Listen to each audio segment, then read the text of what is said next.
Big breaking news, ভারতে শুরু হচ্ছে জনগণনা। আপনারা হয়তো সকলেই জানেন যে জনগণনা 2027 প্রতিটি পরিবার ও বাড়ি সম্পর্কে নেওয়া হবে 33 ধরনের তথ্য। এই 33 ধরনের তথ্য কি কি কি আপনাকে কোশ্চিন করা হতে পারে, এই 33টি তথ্যর মধ্যে কি কি রয়েছে, আপনি যদি সেই তথ্য না জেনে থাকেন তাহলে কিভাবে সেটা জোগাড় করতে পারেন এবং কি কি ডকুমেন্ট আপনাদের লাগতে পারে, সমস্ত কিছুই কিন্তু আজকে আমরা এই ভিডিওর মাধ্যমে দেখে নেব। যারা ফেসবুক থেকে ভিডিওটা দেখছেন তারা পেজটাকে ফলো করে নেবেন, আর যারা ইউটিউব থেকে দেখছেন তারা চ্যানেলটাকে সাবস্ক্রাইব করে পাশের বেল আইকনটাকে এনাবেল করে নেবেন। তো চলুন বেশি দেরি না করে ভিডিওটা শুরু করা যাক। ভারত সরকারের স্বরাষ্ট্র মন্ত্রকের রেজিস্ট্রার জেনারেল অর্থাৎ এখানে পরিষ্কার করে বিজ্ঞপ্তি জারি করে জানানো হয়েছে বিভিন্ন নিয়ম অনুযায়ী বা আমরা যদি বিজ্ঞপ্তি অনুযায়ী নিম্নলিখিত তথ্য কিন্তু সংগ্রহ করা হবে। অর্থাৎ কি কি সংগ্রহ করা হবে 33 ধরনের তথ্য সেটা কিন্তু বলেছে। এক নাম্বার যদি আমরা দেখি বাড়ির নম্বর, পৌরসভা বা স্থানীয় কর্তৃপক্ষ বা জনগণনার নম্বর সেটা কিন্তু আপনাকে জোগাড় করতে হবে। যেটা আপনার বাড়ির নাম্বার যদি জানা না থাকে তাহলে আপনার পৌরসভা এলাকা হলে সেখানে, গ্রাম পঞ্চায়েত এলাকা হলে সেখানে গিয়ে কিন্তু আপনি অবশ্যই আপনার বাড়ির নাম্বার কালেক্ট করতে পারবেন। আশা করি আপনারা বুঝতে পারছেন। আচ্ছা, তারপরে দ্বিতীয়ত বলা হয়েছে জনগণনা বাড়ি নম্বর, অর্থাৎ একটা হয় আপনার নর্মাল বাড়ি নম্বর, আরেকটা হয় জনগণনার সময় আপনার যে বাড়ি নম্বর কত সেটাও কিন্তু আপনারা না জানা থাকলে আপনারা কিন্তু ওই যে গ্রাম হলে গ্রাম পঞ্চায়েত, শহর হলে কিন্তু আপনারা পৌরসভা বা ব্লক অফিসে গিয়েও কিন্তু যোগাযোগ করে সেই তথ্যটা নিতে পারেন। অবশ্যই পৌরসভায় যাবেন যারা মনে করুন আরবান এরিয়ায় রয়েছেন, আর যারা রুরালে রয়েছেন তারা কিন্তু গ্রাম পঞ্চায়েতে যাবেন। আচ্ছা, তারপরে 3 নম্বরে যদি আমরা দেখি জনগণনা বাড়ির তলায় ব্যবহৃত প্রধান উপাদান কি রয়েছে সেটা কিন্তু আপনাদের তথ্য দিতে হবে। তারপর জনগণনা বাড়ির ছাদে ব্যবহৃত প্রধান উপাদান কি রয়েছে সেটা দিতে হবে। অনেকের ছাদ দেওয়া বাড়ি থাকে কিন্তু নিচে মেঝে প্লাস্টার করে না বা মেঝেতে ঢালাই করে না, সেক্ষেত্রে মাটির থাকে, সেটা এই তথ্যগুলোও কিন্তু দিতে হবে। আচ্ছা, তারপরে 6 নম্বরে যদি আমরা দেখি জনগণনা বাড়ির ব্যবহার সেটা কিন্তু দিতে হবে। 7 নম্বরে রয়েছে জনগণনা বাড়ির অবস্থা, কীরকম অবস্থা রয়েছে আপনার বাড়ি। 8 নম্বরে রয়েছে পরিবারের নম্বর, আপনাদের পরিবারের ফ্যামিলির নাম্বারও কিন্তু একটা থাকে, সেটাও আপনারা হয়তো জানবেন না, সেটা আপনার পঞ্চায়েত এবং আপনার পৌরসভা থেকে কিন্তু আপনারা জানতে পারবেন। আচ্ছা, তারপরে পরিবার সাধারণত বসবাসকারী মোট ব্যক্তির সংখ্যা কতজন রয়েছে সেটা আপনাদের দিতে হবে। তারপরে যদি আমরা পরিবারের প্রধানের নাম কি রয়েছে এটা তো লাগবেই। 11 নম্বরে আমরা দেখতে পাচ্ছি পরিবারের প্রধানের লিঙ্গ কী রয়েছে সেটা দিতে হবে। 12 নম্বরে দেখতে পাচ্ছি পরিবারের প্রধান তপশিলি জাতি তপশিলি উপজাতি অন্যান্য শ্রেণীর অন্তর্ভুক্ত কিনা সেটা দিতে হবে। তারপরে 13 নম্বরে রয়েছে জনগণনা বাড়ির মালিকানার অবস্থা কি রয়েছে, নিজের বাড়িতে থাকেন নাকি রেন্টেড হাউসে থাকেন নাকি অন্য কোনো, সেটা কিন্তু দিতে হবে।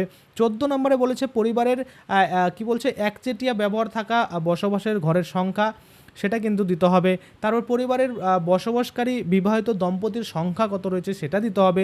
16 নম্বরে বলছে পানীয় জলের উৎস কি রয়েছে, আপনি যে জলটা খান সেটা কোথা থেকে আসে, উৎস কি সেটা দিতে হবে, সোর্স কি আছে। আচ্ছা, তারপরে যদি আমরা দেখি 17 নম্বরে বলেছে পানীয় জলের প্রাপ্যতা কি, কোথা থেকে আপনারা সেই জল পান।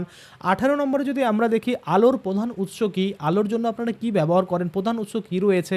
19 নম্বরে রয়েছে যে শৌচাগারের যে জল নিকাশের ব্যবস্থা বা প্রবেশাধিকার যে ব্যবস্থা সেটা রয়েছে কি না। তারপরে রয়েছে যে 20 নম্বরে শৌচাগারের প্রধান যে আপনার মনে করুন ধরন কি রয়েছে, কাঁচা কি পাকা সেটা। তারপরে 21 নম্বরে আমরা দেখছি বর্জ্য জলের যে নিকাশনের ব্যবস্থা সেটা রয়েছে কিনা সেটা আমরা দেখতে পাচ্ছি। 22 নম্বরে রয়েছে যে স্নানের সুবিধার প্রাপ্যতা কি রয়েছে। তারপরে যদি আমরা দেখি 23 নম্বরে রান্নাঘর বা এলপিজি বা পিএনজি বা সংযোগের রয়েছে কিনা সেটা বলতে হবে। 24 নম্বরে বলেছে রান্নার প্রধান জ্বালানি কি, আপনারা কি গ্যাসেই রান্না করেন নাকি খড়িতে রান্না করেন বা কি আপনাদের প্রধান জ্বালানি হিসাবে ব্যবহার করেন সেটা দিতে হবে। তারপরে 25 নম্বরে রেডিও বা ট্রানজিস্টর রয়েছে কি না। 26 নম্বর বলেছে আপনার কাছে টেলিভিশন বা টিভি রয়েছে কি না। 27 নম্বরে বলেছে যে ইন্টারনেট রয়েছে কি না, আপনার বাড়িতে ইন্টারনেট সংযোগ রয়েছে কি না। তারপরে 28 নম্বরে ল্যাপটপ বা কম্পিউটার রয়েছে কি না। 29 নম্বরে টেলিফোন মোবাইল বা স্মার্টফোন রয়েছে কি না। 30 নম্বরে সাইকেল স্কুটার মোটর সাইকেল এগুলো আপনার রয়েছে কিনা। এবং 31 নম্বরে কার জিপ বা ভ্যান এগুলো রয়েছে কিনা। 32 নম্বরে পরিবারের প্রধান খাদ্যশস্য কি, আপনারা প্রধান কি খান, রুটি খান কি ভাত খান কি অন্য কিছু খান সেটা কিন্তু বলতে হবে। 33 নম্বরে বলা হয়েছে মোবাইল নম্বর জনগণনা সংক্রান্ত যোগাযোগের জন্য দিতে হবে। এই হচ্ছে টোটাল 33টা তথ্য যেটা আপনাদের দিতে হবে। এবার চলে আসি এই 33টা তথ্যের মধ্যে আপনারা কোন কোনগুলো জোগাড় করতে হবে বা করতে পারবেন সেটা আমি বলে দিই। মানে কিছু কিছু আছে যেগুলো আপনারা সমস্ত কিছু কিন্তু ঠিক আছে পারবেন, কিন্তু কিছু কিছু আছে যেগুলো পারবে না। যেটা হচ্ছে বাড়ির নম্বর, অনেকে জানেন না, সেটা আপনাদের জোগাড় করে রাখতে হবে। আরেকটা রয়েছে জনগণনার বাড়ির নম্বর, সেটা তাহলে দুটো হয়ে গেল। এবং সাথে আরেকটা হচ্ছে আপনাদের মনে করুন এই দুটো তো আপনারা মানে জোগাড় করতে পারবেন, আর কিছু রয়েছে কিনা এমন দেখি, এমন আর তেমন কিছু দেখতে পাচ্ছি না। এই দুটো জোগাড় করলেই আপনারা কিন্তু আপনাদের যে তথ্য সেটা কিন্তু মোটামুটি দিয়ে দিতে পারবেন, তাই না? কারণ আপনারা অনেকেই জানেন বাড়ির নাম্বার, অনেকেই জানেন না, অনেকেই জনগণনার বাড়ির নাম্বার জানেন, অনেকেই জানেন না। তো এই দুটো কালেক্ট করে রাখলে আপনাদের আর কোনো মানে প্রবলেম হওয়ার কথা নয়, যা যা তথ্য সমস্ত কিছু কিন্তু আপনারা দিতে পারেন। আশা করি আপনারা বুঝতে পারছেন। তাহলে এই জনগণনা 2027 প্রতিটি পরিবার বা বাড়ি সম্পর্কে নেওয়া হবে এই 33 ধরনের তথ্য, আপনারা আশা করি বুঝতে পারছেন।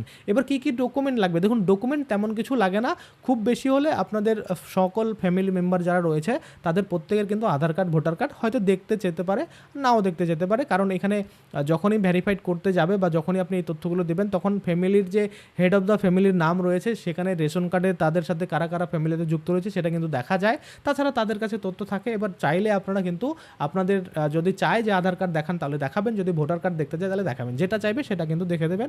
আশা করি এখন ওই ভোটার কার্ডই দেখতে যাবে, কারণ অনেকের নাম আবার ডিলিটেড হয়েছে কিনা সেটা হয়তো চেক করতে পারে। তো সেক্ষেত্রে আপনারা যেটা চাওয়া হবে সেটা কিন্তু দেখিয়ে দেবেন। এটা ডকুমেন্টস কিন্তু কোনো নেওয়ার ব্যাপার নেই, দেখে হয়তো আইডেন্টিফাই করে ছেড়ে দেবে। আশা করি আপনারা বুঝতে পারছেন। তো চলুন আজকের জন্য ভিডিওটা এখানেই শেষ করছি। ধন্যবাদ।